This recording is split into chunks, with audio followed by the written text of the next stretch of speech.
What's up, everyone, and thank you so much for joining us at Investing City. Today we're going to be talking about what's a business model. And in the purest form, a business model is just how a business makes money.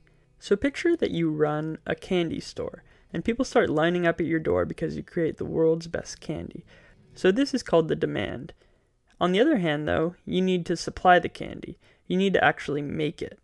And the thing about a business model is that supply cost has to be less than the demand. But there's four main aspects that go into any business model. The first is you have to make something or manufacture it. The second, you have to tell people about it or market it. The third, you need to actually sell your product. And then the fourth, you need to distribute it to your customers. And if you're able to do these four activities for a lower cost than the amount of money that you bring in from your demand, then you have a sustainable business model. Thank you so much for watching. You seem like an awesome person.